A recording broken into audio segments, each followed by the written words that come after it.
if you keep electing me for 3 months at a time, I'm forever going to be pulling a rabbit out of the hat to impress you enough to get the next 3 months. And in that case, I can't do any real transformational work in your business because that shit takes time. So if you're not willing to commit for 12 months, neither am I. If committing for 12 months after the first 3 months, if that freaks you out now, I'd rather not start work. I'd rather just go and find someone else. Welcome back to the High Ticket AI Systems Podcast. Everyone, please welcome the one and only Mr. Troy Dean. Troy, how you doing today, my friend? Thanks for having me, man. It's a pleasure to be here. I really appreciate reaching out. I don't get to do this very often, so I'm glad we can make it work. Yes, sir. From my perspective, it's really interesting because I've seen your ads all over the place on Instagram, Facebook, etc. And to see you on the podcast screen here for me is like super fucking badass. So I just want to say that really quick. Thanks, man. Thanks. Absolutely. For everyone that does not know the name or maybe even the company name just yet, can you please explain at a high level what you guys do? Sure. So Agency Mavericks is a business coaching consulting company that specializes in just helping web design, SEO, and marketing agencies, digital agency owners. We help them with processes, workflows, templates, training, some done for you services. What would the done for you services look like on that side? Yeah. Yeah, so we've just rolled out, it's fairly new. We've just rolled out a done for you content service. So producing thought leadership content, blog posts, social media posts, where we'll probably be doing video by the end of the year to help. It's like we think of ourselves as the mechanic that fixes the broken down car in the mechanic's front yard, right? Like agency owners don't have time to do their own content. So we're doing it for them. And really it's come about because I've spent the last 15 years telling agency owners what they need to do. And I'm sick of the sound of my own voice. And I realized that agency owners just don't have fucking time. They just don't have time. Like they know they want to, they don't have time. And when they do have time, the last thing they want to do is sit down and write a blog post because, and they're just going to produce AI slop. And so it just doesn't get done. It just ends up in the too hard basket. And so with the clients that we work with one-on-one, we've just started rolling out a done for you content service, and the feedback so far has been amazing. We've automated probably 95% of it. There's still a little bit of human interaction. And transparently, 6 months ago, we couldn't have done this because the AI technology didn't exist. Whereas now it's like, it's just too easy, you know what I mean, to not do it. And we're a content machine, so we do it for ourselves. We may as well do it for our clients and plug them into the system. Yeah, I think I use Claude Code every day. I Mm-hmm. think the fact that it can automate a lot of those manual tasks. I mean, sure, using LLMs or AI to create content was there, but Mm-hmm. not to the level how it is now, like you're saying. Like Mm-hmm. it might be AI slop. I don't think it is on my own website, but like every morning 8 a.m., like a new blog gets written and Mm-hmm. on the back of Cloud Code. You know what I mean? Mm-hmm. Yeah. Now that can happen. Yep.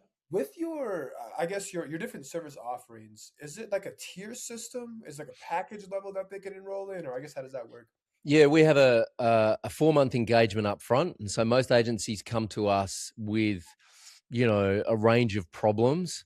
We don't do our best work with, and I mean this for full respect, but we don't do our best work with the agency owners who are just starting out and need their first client, right? That's not really our sweet spot. Our sweet spot is kind of an agency that's already doing 25, 30 grand a month consistently up to sort of 3 to 4 mil. That's our sweet spot. Anything bigger than that too, and they become a bit of a pain in the ass, and they generally kind of leave the nest and go elsewhere, or they become our mentors or our coaches, which has happened quite a lot. And so agencies will come to us with usually, a lot of agency owners end up in business by accident, right? Like they're good at doing a thing. They're good at running ads. They're good at building websites. They're good at doing SEO, but they have no fucking idea how to run a business, right? And so they come to us and they're a bit unstructured and they're kind of running around like a headless chook, and they need to hire someone or they need to grow their recurring revenue. They're still kind of project to project.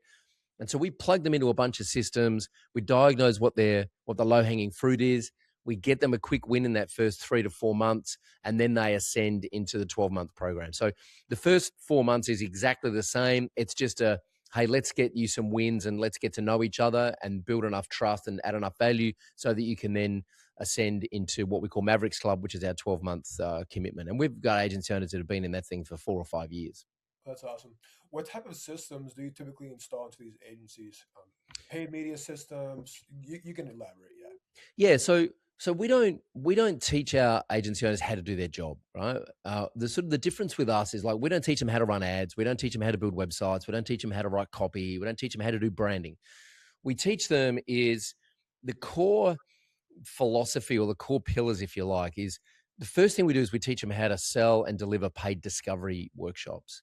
Most agency owners waste a lot of time with unqualified prospects. They're still writing proposals or they're trying to do a free strategy session and close them on that strategy call. And if they don't close, they go into a follow-up sequence and becomes a long sales cycle.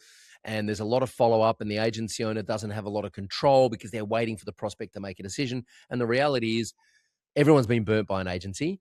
And so prospects are really skeptical and there's not a lot of trust in the marketplace. And so in 2018, 2019, I sort of codified my own paid discovery process. And then the world went into lockdown in 2020. And so I started teaching it to our agencies and it really took off. So the first thing we do is we get them selling paid discovery workshops. And what that does is shortens the sales cycle, allows them to onboard clients faster. They get paid to come up with a strategy. They get paid to scope out the plan and then upgrade that client from what we call a digital roadmap into what we call a growth plan, which the people listening to this would understand that as a retainer. We just don't use the word retainer because a retainer is kind of a time for money model, which we don't love. And so we repackage that into a growth plan. And so that's the first thing we do is install that system into the agency, hand them over the keys and show them how to use it. The agencies that follow this process are upgrading their paid discovery clients at an average of 85% into growth plans, right? And so then typically what happens is they then have a capacity problem. And so we have a very agency specific recruitment and team process that we install. So first thing we do is we help them with their org chart, figure out who's missing on the team. We write job scorecards for every role in the agency. That's another done for you service that we offer. We then write the job ad for them. We show them where to place the job ad. We'll write the interview questions for them. We hold the agency owner's hand every step of the way to make sure they hire the right person next. And then on the back of that is we've got a whole bunch of SOPs that we'll plug them into to make sure they're managing their team. Again, not SOPs for building websites or doing CRO or auditing an ad account, SOPs for running the operations of the agency, SOPs for weekly WIP meetings, SOPs for client onboarding, SOPs for team onboarding. So we're kind of like the SWAT team that work behind the scenes in the background in the agency so the agency can just focus on doing really good work for their clients. Yeah, I think without the levers that you're installing, it's not a real business, you know? Right. Yeah, yeah. It's more Yeah. so of a hobby. Go for Yeah, it. yeah. And it's like, I mean, it's where I started out is I was a freelancer building websites and then I realized I needed to hire someone. So I hired a few people and then I had no idea how to manage them. Right. And, Right, right. like just ended up in business by accident. And so these are kind of I've developed the playbooks that I wish I had when I started I started in 2008. Right. So like I'm a dinosaur, man. And I would I say, wish this shit existed when I started because it would have just saved me a lot of time. So, no, for sure, for um, sure. yeah, I, so that kind of partnered with the one-on-one accountability and the one-on-one mentoring that we give them. That's kind of like we think of it as the fast track. Just here, plug into this and get moving. I have so many questions that I want to ask. One is definitely scaling up a coaching consulting firm from an account Hmm. manager perspective. But before we dive Hmm. into that, Troy, I really would love to uncover more of the paid discovery that you're doing because that's unheard of in the space. I Hmm. mean, you hear about VSL call funnels. I ran those Hmm. successfully, and you may or Hmm. may not run those right now. Hmm. Um, that is like my bread and butter. Love that shit. But Hmm. you're kind of flipping the model on its head, right? Hmm. You are essentially saying, pay me XYZ dollars. I will show you, pull back the curtain, and install Hmm. it on your behalf. And if you want a Hmm. longer engagement, we Yeah, have a growth plan for you. What yeah, exactly is that paid discovery looking like for yeah. a typical paid ads agency? Yeah, yeah. So, the thing, what you have to remember, first of all, is that clients come to us with a bunch of symptoms, right? And it's like going to the doctor and saying, hey, I think I've got, fucking leg cancer and my leg's going to fall off. And the doctor says, oh, how did you figure that out? Oh, well, I asked Google and then also asked ChatGPT and also Perplexity told me the same thing. So it must be true. And the doctor rolls up your leg and says, yeah, you've been bitten by a march fly. Like put this cream on, it'll be gone in 24 hours. And so the point is, the the client has symptoms, but they don't understand the root cause, right? And if we just treat this is why clients churn, by the way. This is why, like, the average, life expectancy of an agency client's about 6 months globally, because all you're doing is putting a band-aid on the symptom. You're not actually treating the root cause. And how can you treat the root cause? Because you don't have time to figure that out, because a client comes to you with an ad account that's not performing. They want more ROAS. You get in there, they hire you, then you try and diagnose it. Then you realize that the ad account's not the problem. It's the sales team on the client side that's the problem. No one's following up the leads. You realize that their offer is shit. You realize they've got all these bad reviews. You uncover all this stuff. That means I can't actually do my job here. There's no way I can get you more ROAS, because there's all these fundamental structural things broken in your business that have nothing to do with me. And so paid discovery turns you into a general practitioner. It turns you into a family doctor. It's like, you can't go and see a family doctor for free, right? It's going to cost you money. Even in countries that have like Medicare, it's still going to cost you a little bit of money to go and see a family doctor, get a diagnosis, get a prescription.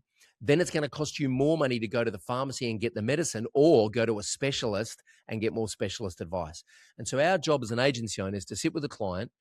This is the classic line that I've been saying since 2018 that all of our agencies regurgitate now: is your job during a paid discovery session is to be the journalist, not the genius. So you don't need to solve any problems. You don't need to give any advice. All you need to do is collect information in that session, then come back to the studio, put together a plan, which these days with AI is like really fucking easy to put together a world-class roadmap, put together a plan, and then go back and present it to the client and say, hey, if we were to work together over the next 12 months, here's everything we would do, and here's why. And we're confident that this is the right plan for you to achieve your goals, right? The first 3 months is definitely going to look like this.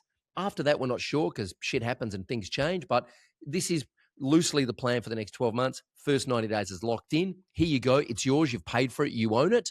You can go do it yourself. You can shop it around, or you can hire us to do it for you. But at least now everyone is on the same page. I like that. What do you typically encourage your clients or even yourself to charge for that paid discovery? Yeah, so it's the obvious question. It's a good question. We have 7-figure agencies that charge $500 for paid discovery, right? And convert like 95% of them into an ongoing client. We have Shopify agencies charge $7,500 for paid discovery, right? So sucky answer is it depends. But my answer is it just shouldn't. You just don't go broke doing paid discovery, right? So if you need, like, I would sell it for enough that your client's got skin in the game, that they turn up, they take it seriously, they pay attention, right? And then they do something with the information you give them, but not too much that you're getting pushback from the market. So the sweet spot for most of our agencies seems to be around about the 1,500 to $3,000 mark for a paid discovery session. There's a lot of deliverables on the back end that we help our agencies deliver. So it's not just like a Zoom call. There's lots of deliverables that the client gets. And then, as I said, they're upgrading at an average of 85% into a growth plan. That's interesting. It's definitely like a low ticket. I wouldn't even call it low ticket, but like low ticket to higher or high ticket to higher ticket Yeah. pathway. Phenomenal, Yeah. phenomenal stuff. Now, in regards to your clients that have incorporated the paid discovery, are they running ads to this paid discovery, or are they doing outbound because it's cheaper to run outbound? So a lot of our agencies have inbound, right? So most of the agencies that we work with will just, by virtue of the fact that they're a little bit more mature, they're a bit more established. When I say mature, I don't mean age. I mean, they've just been around a bit longer, right? So they've been in Sure. business a bit longer. They've got some content, right? They've got a blog, they've got a presence on social media, they've got a LinkedIn following, they might have a YouTube channel, some of them have got a podcast, and so they're getting inbound. But if they're running ads, at the moment, what we're finding working is typically running ads to either a free interactive lead magnet like a custom GPT, or a free kind of diagnostic tool that is personalized. We do fairly well with Score app, so we use Score app to put together our scorecard, which does pretty well for us. We also have some custom GPTs. Or just running. And then what happens is when someone opts in for that is doing outbound, picking up the phone, calling them, sending them a text, getting them on the line to see if they know how to use the thing they just opted in for, and then pitching them a paid discovery. So that's one campaign. The other campaign that is working is running ads to a free thing, right? Not a fucking PDF, but like a free interactive tool, and then getting them to book in a call to get the results. So, hey, you've been through the game plan, jump on a quick call. We'll present the findings to you. We'll show you how to use it. And this solves one specific thing. So it might be like a custom GPT that helps them, you know, understand whether or not they should be doing, campaign budget or ad set budget optimization, for example. And then they get on a call, you explain the difference, you explain why they should be doing CBO. And then on that call, you qualify them. If they're a good fit, you then pitch them paid discovery, right? So I don't know many, like the reality is no client wants to pay for paid discovery. So that's why we don't call it paid discovery. We call it a roadmap. What they want and what they will pay for is a plan, because no one has a plan, right? Here's the thing I want people to understand. If your prospects, the people you're talking to in the marketplace, if they had a plan and it was working, they would have no reason to talk to you. Right. Right. So no one's got a fucking plan, man. The reason clients pay us money is not to run their ad account, right?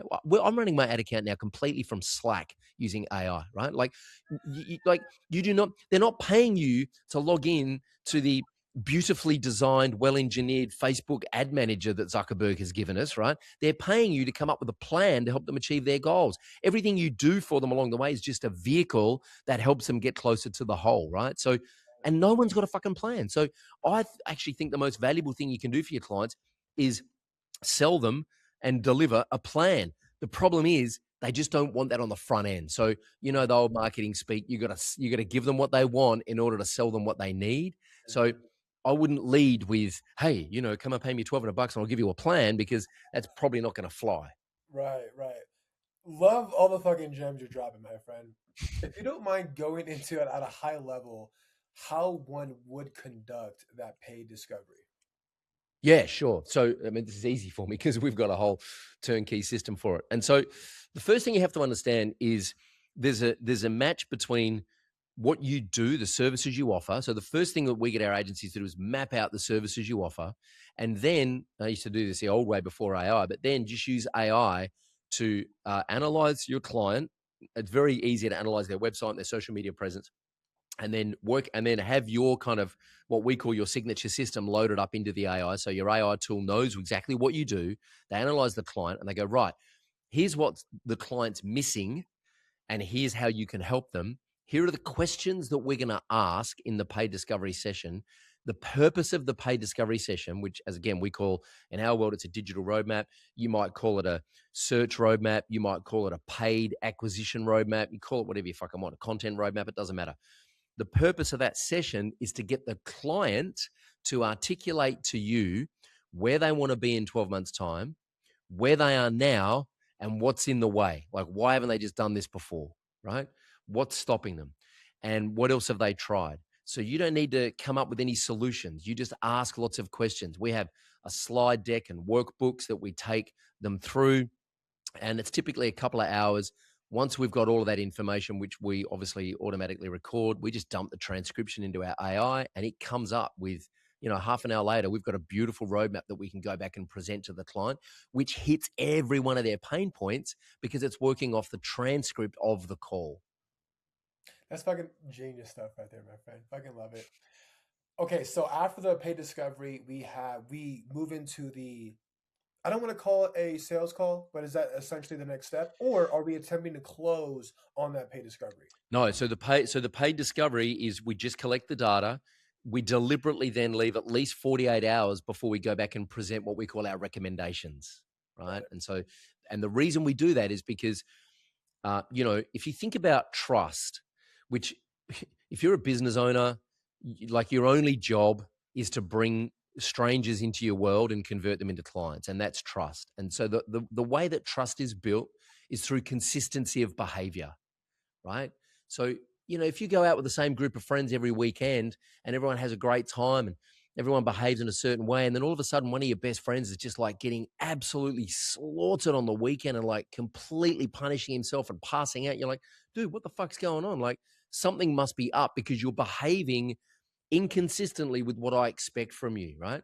And so the reason we leave gaps between touch points in the paid discovery process is to just keep building that trust. It's an opportunity for us to turn up, show up, add value, and by the end of a 7 to 10 day period, from like selling the paid discovery, running it, going back, making the recommendations.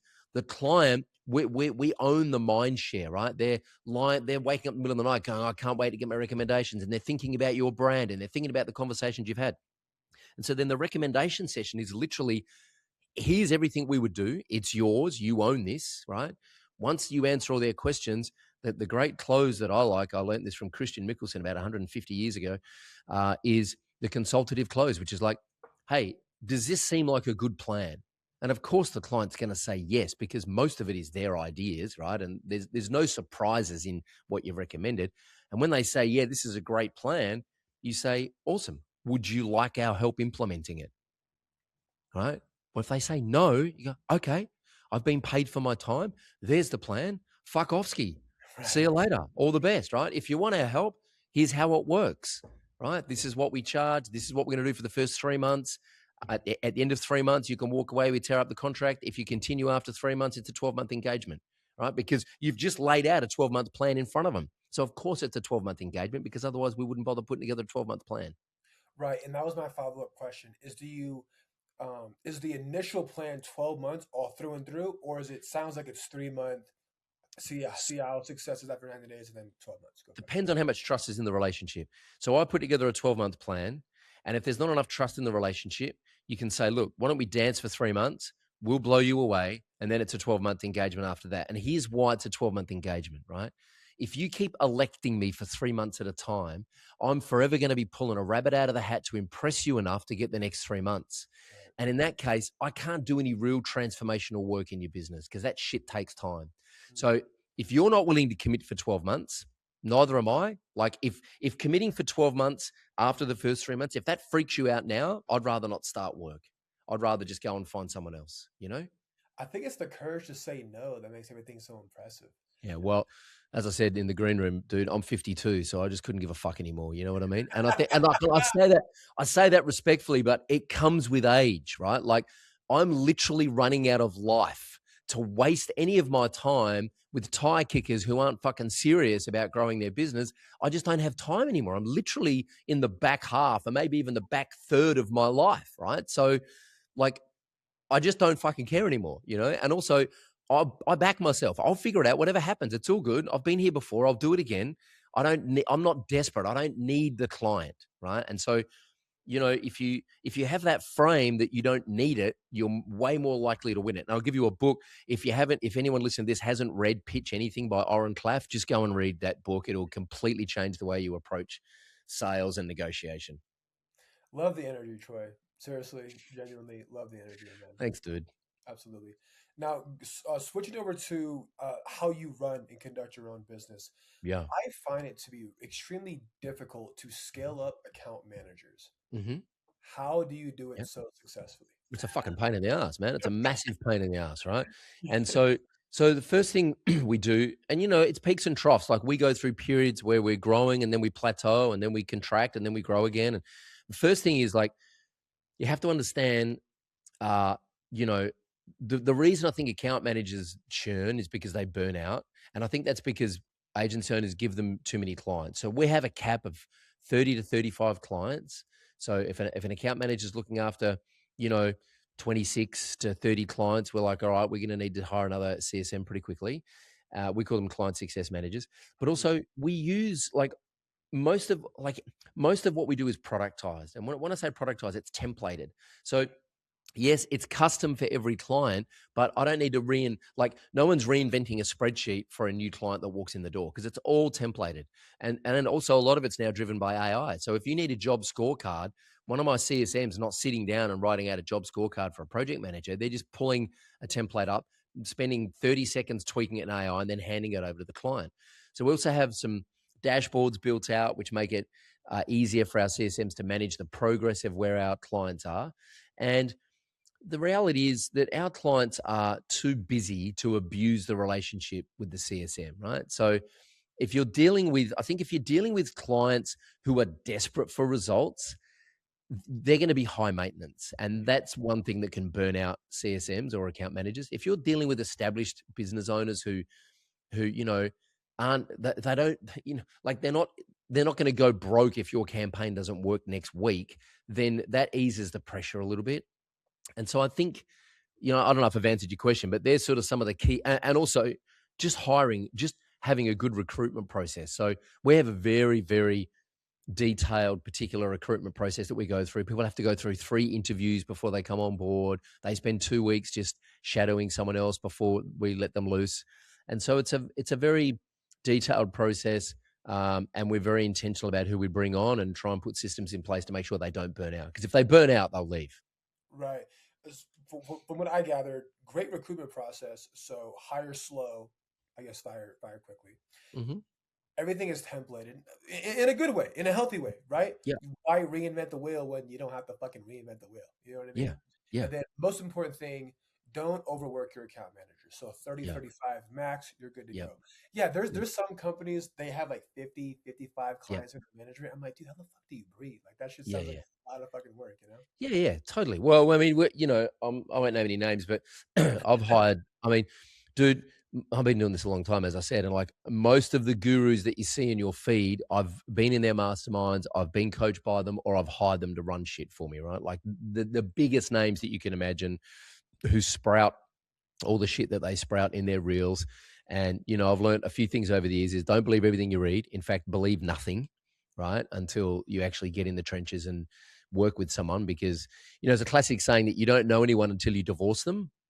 Well, you don't know whether anything is bullshit until you actually hire someone and start working with them. And so some of these companies that I've hired in the past to help us grow over the last, I don't know, we launched the kind of the coaching thing in 2018. So I've been doing this for 6.5 years. Some of those guys will have account managers that have 50 or 60 clients and they churn. You turn up every month and you got a new account manager, or maybe every 2 months you got a new account manager. And it's like, fuck, it's just a horrible client experience.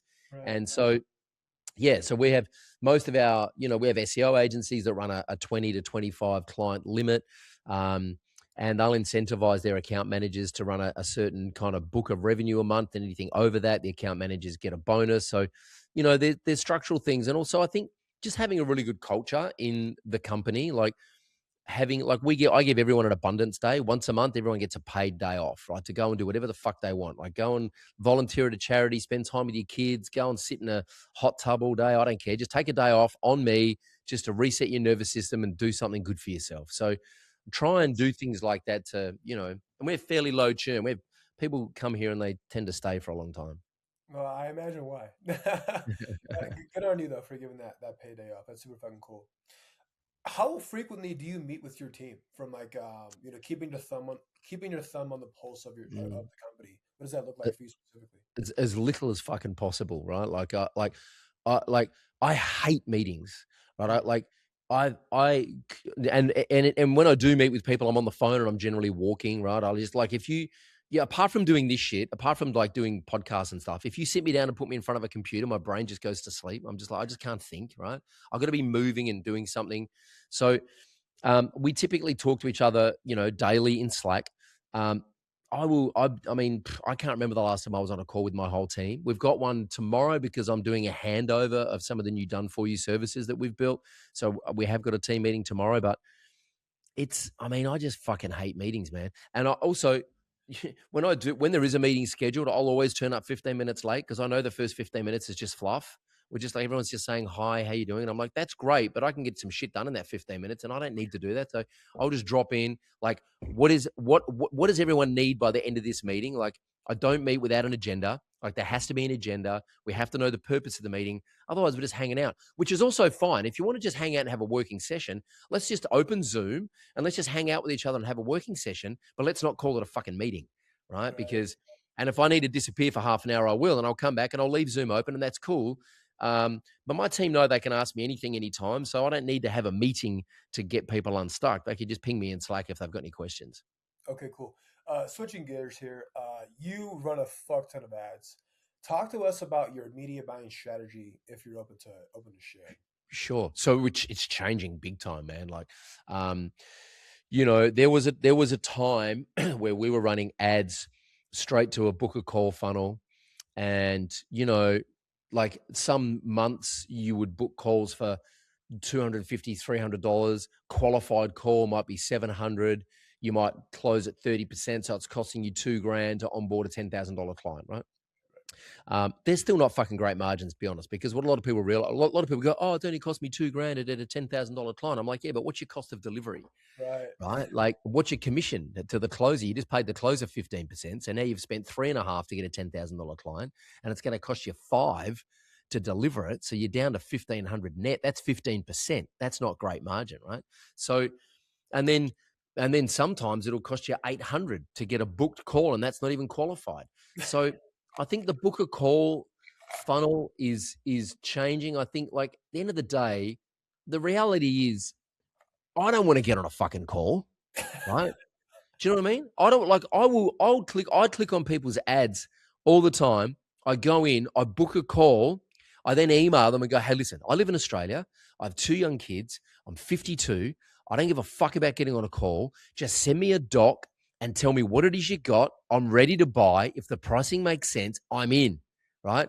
Don't, oh, but we have to get on a call. Well, you're lost, dude, because I'm not getting on a fucking call. I don't have time, right? If I go to your calendar, it's going to be 4:00 in the fucking morning when you want me to get on a call. I don't care who you are. You're not that important. My sleep is more important. You know, I got young kids that keep me awake. So we don't need to get on a call. And so what we're finding now is our media buying, this is an experiment, but our media buying strategy now is going to be more about reach and engage. Well, more about reach and views, and then retargeting people to a carousel. The carousel will get people, or a video will get people into a custom GPT or a custom kind of personalized lead magnet of some sort. And then we just want the lead. We just want the information. They'll have to go through a qualification process to get the free thing. So we know if they're an established agency owner or if they're, driving for Uber, which, again, all respect, there's a lot of people out there doing that, but that's just not our ICP. So once they're qualified and they've got access to the free shit, then we have some AI that, gets them on a call, or we'll just do some outbound and text them and email them and see if they're a good fit. We are moving towards a model where we will be completely without sales calls, and it will just be a doc. Here it is. This is what we've got. Go here. All your questions are answered. Click the button and buy. We onboard 12 clients a month. Once we're full, we're full. If it's not you, that's fine. We'll see you next month, right? And so, because I live in Australia, the sales team is going to be all over the world. I'm not getting up at 4:00 in the morning to have a fucking morning meeting with them, right? Like, that's just not happening. So in order to make that switch, it's going to take us a while, because you just have to dial up your content, right? Your content has to be really good to create the demand to then send people to a doc. That's the only door you can walk through to work with us, right? And as I said, our ideal client doesn't want to get on a call because they don't have time. They're busy running an established agency with staff, with clients. They know they need help, but they haven't got time to sit on a fucking hour-long sales call to have someone ask them, and how do you feel as a dad that your recurring revenue is only 10 grand a month? Do you think you'll feel better as a husband if we grow your recurring revenue? That's patronizing bullshit that we've all been taught to do, right? Like, just stop doing that, right? Like, what's your problem? Here's a solution. Here's how much it costs. Buy it or not. I'm good either way. You know what I mean? I fucking love what you're saying. So whenever I ran VSL funnels in the past, I front loaded all of the information that the buyer would probably fucking want to know in between them booking the demo and the actual live sales consultation. I Uh-huh. cannot tell you how many times in the first 5 minutes, like, Jordan, I consumed all of your content. Let's rock. In the Yep. first 5 minutes, to fucking lay down easy. I'm a fucking cashier at that point, dude. I Yep. show up to the 100%. call, they give me all their money. I'm fucking happy. Yep. But other business owners don't want to create that much content. They don't want Yeah. to Yeah. create those, I don't know, pre-selling assets, one might say, in Yep. between the two phases that I just mentioned. You and I, Yep. very similar. Yeah. I would prefer not to hop on a sales call every fucking day of my life. But there's Yeah. some people out there that need to speak with the human being in order to Mhm. drop a 10K investment. Yeah. Yeah. Yeah. It's 100%. Maybe 100%. not the ICP you're going after, but Yeah. just well, I guess it Well, doesn't yeah. matter. So, but what you want is you want that sales call to be about logistics and just answering their final questions, right? You don't want to get on a sales call and explain to people what you do and how you work. I mean, dude, we have people booking our calendar, right? We had a prospect booking our calendar the other day. She sells fucking candles for a living. I'm like, what the fuck? How, like, do you not speak English? Did you not read the thing? Like, we coach digital agencies and she sells fucking candles. It's like, we have recruitment agencies, we have real estate agencies turn up because they can't read the word digital before the word agency. It's like, so, you know, I agree 100%. The sales call should just be about, okay, you know what we do, you've seen the social proof. I don't have to convince you of anything. Right. All I have to do is let you know that, we have this great saying when you get on a sales call and someone's like, well, listen, man, I live in Ireland and I just want to make sure that this is going to work in Ireland. And our response is, oh, shit, man, I'm sorry. It turns out this works everywhere in the world except Ireland for some fucking reason. It just doesn't work in Ireland. Of course it fucking works in Ireland, you idiot. Just get on board, right? Like everyone's got some hang up. It's just not going to work for me because I wear funny glasses and have a mohawk and I'm 52. Oh, you're right, dude. It just doesn't work for you, right? Off you go. So everyone's got that last little question that they need answered. And that should be a 15-minute call, right? Which card you want to use? Yeah, you're in that time zone. Your client success manager is going to be Emmy or Yasi. It's on Tuesdays. Yeah, the calls are in Zoom. That's all good. We can sort that out. Let's go. I shouldn't need to explain what we do on a sales call. Right. No, completely agree. On that specific objection or question that they ask, do you think it is a lack of trust in the program or a lack of trust in themselves 100%. to It's a lack of succeed? 100%. It's a lack of trust in themselves, right? And so again, this is why I don't do sales calls anymore. And maybe I should because, my answer to that is, well, dude, if you don't think this is going to work because of the problem exists between the keyboard and the chair, then you're probably right.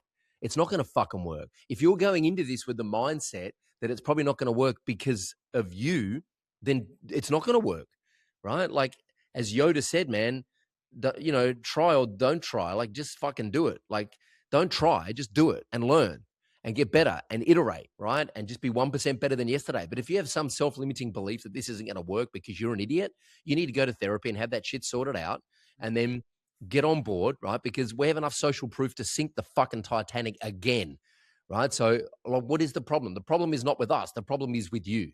And this happens. And so, you spend a fair bit of time, not just as a coach, but as an agency owner, as any kind of consultant selling a service, you spend a fair bit of time playing therapist to your client, like helping them shift their own self-limiting beliefs so that they don't get in the fucking way, right? Because the problem most of the time is the client gets in the way and just doesn't do the thing that you tell them to.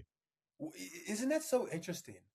Like it has nothing to do with us, 100% everything to do with them. We have to literally walk them through, act like a freaking live therapist on the Uh-huh. call to get Uh-huh. them over the edge. Uh-huh. But from Yep. my experience, let's just keep it simple. There's two types of individuals. Okay, Troy. There are Mhm. individuals who will go through a program and will fucking figure out a way to win. They will Yeah. take all the information, 100%. extract the information, and fucking Yeah. win. There's Yep. other people that's like, oh, dude, there's a fucking obstacle in the way. I can't figure it out. The fucking course is in English, and I barely understand English. I can't fucking figure it out, dude. They'll make Yeah. every excuse in the book not to Yeah. fucking win. And Yeah. it's like, God, like that's why your Yeah. business sucks, dude. No offense, but that's Yeah, why you fucking that's suck. right. That's It's right. Exactly. That's right.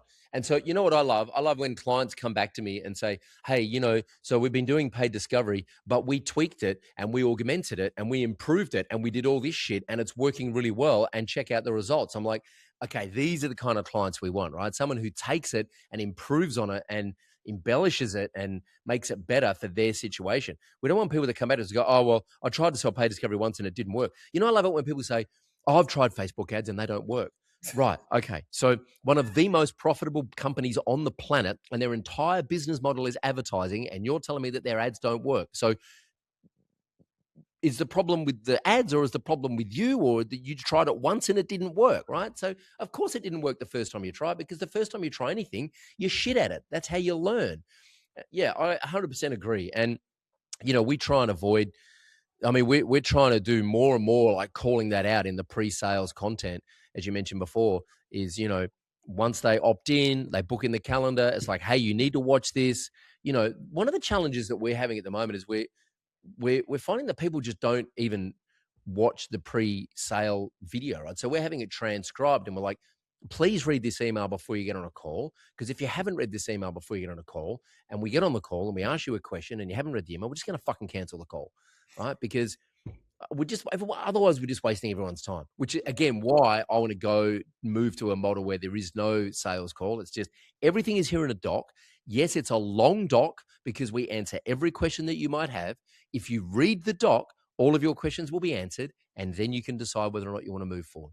Right. Right. And I know people that sell by doc already, and they'll tell me like their customers will have the doc open for like 6 weeks in there, and they're too scared to close the browser tab in case that doc goes away. And they come back 6 weeks later and eventually join the thing because they've had to convince themselves that they can do it. That's interesting. If you Yeah. don't mind me asking, who does the doc? You don't So have to. there's a couple of guys in New Zealand. James Kemp is a guy that actually teaches this. So there's James Kemp in New Zealand does this thing called the Sovereign Consultant. Taki Moore also does he sells by doc. I think Dan Bolton also sells by doc.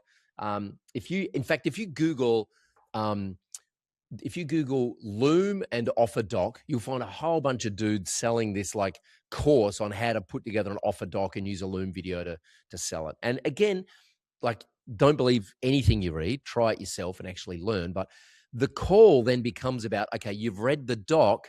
I don't have to explain any of that shit. You've just got a couple of questions that might pertain to your unique situation. Happy to answer those questions. It should be a 10-minute call about logistics, and then we can get started. There's just certain, yes, life is so much easier when people consume the fucking doc and Yeah. consume the video. But the Yeah. problem that I also have is motherfuckers don't fucking watch the Yeah. video. They Yeah. don't Yeah. consume the doc and they just Yeah. save all of that for the live call. Like, Yeah. Yeah. not only are you wasting like my time, you're wasting your own goddamn time, That's dude. right. Because Yeah. like Yeah. we could have already saved this fucking bullshit That's earlier. right. Yeah. Yeah. How do you combat that, man? Well, it's for me, it's content. It's like, so and you don't like, you don't need to go viral. You don't need 100,000 subscribers on YouTube and a fancy fucking plaque behind you on the wall. All you need to do is, what you would say on a sales call, just share all that content in your YouTube videos and your podcasts and your reels, right? And just share it out there. So, like our best clients, when they turn up on a call with us, they're quoting our podcast back to us, right? So they're going, oh man, I've been watching all your videos and listening to your podcasts about paid discovery, and we really want to do it. We just don't know how. And so, we need help. I'm like, this is a layup, dude. This is the easiest sales call ever. And so for me, everything comes back to content. All roads lead to content, right? If you're just like, you can solve most problems in your business by just hitting the publish button, right? And the reason I love video is because you make a video out of this video now, which I'm actually recording locally, right? I'm just recording my bit locally. We'll get a bunch of reels. We'll get umpteen 100 blog posts. We'll get enough social content to last the next 6 months, right? Because I'm just teaching and sharing what I know is to be true and what I know works. And so if you can just capture that information in video, you've then got video, you've then got audio, you've then got text, you've got transcripts. AI will put together the creative and the images. You've also then got an ad campaign, right?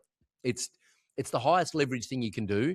And I love it when people go, I don't want to make video because I'm self-conscious. You're already on Zoom and Fathom's already fucking recording it. So stop bitching about you don't want to make video. You're already making video, dude. You're just not publishing them, right? So just take the videos, publish them, get out of your own way, realize, I'm a 52-year-old man with nail polish and multicolored glasses and a mohawk, right? No one gives a fuck. No one's going to pay attention to you. So don't worry about it. Just hit the publish button, right? I love it, Troy. I fucking love it. I wish we had more time. Let me ask this one question. Your philosophy for scaling up paid ads. Like, how many hooks do you create? What is the body? How many bodies do you Yeah. create? Call to actions. What is the diversity there? Yeah. So at the moment, what's working is like one call to action. So post Andromeda, the kind of thing that's working at the moment is like one campaign, one ad set, one copy, like one ad, written ad, like one call to action, same URL, same UTM parameters, same everything. The only thing that changes is the creative, right? And if you're spending, say, if you're starting out with like $100 a day, test. My kind of rule is like $10 per creative. So if I'm spending $100 a day to test a campaign, I'll have 10 creative. Now the creative has to be really fucking different. So you might have we shoot all the videos we shoot in 3 formats: horizontal, square, and vertical, right? And so we'll have like a vertical video, we'll have a bunch of static images, we'll have screenshots of a tweet that aren't actually a tweet, but they look like a tweet. We'll have quote cards, we'll have just images of me at live events, shaking hands with customers and kissing the baby. We'll have B-roll, we'll have, just a whole bunch of different formats. And what you're looking for, but we've got one angle, right? To begin with, we've got one angle and multiple creative. And what you're looking for is you're looking for the format of the creative that takes off, right? The other way you can do this is you can test same creative. So let's just say static images, but a whole bunch of different angles. And you're looking for the angle that people respond to. Now, let's say you find the angle that people respond to, but all your creative's the same format. Then what you do is you dig into that campaign and you create a whole bunch of different creative formats around that one angle, right? Same if you're testing creative and you find a creative format that's working, then you create similar creative format around different angles.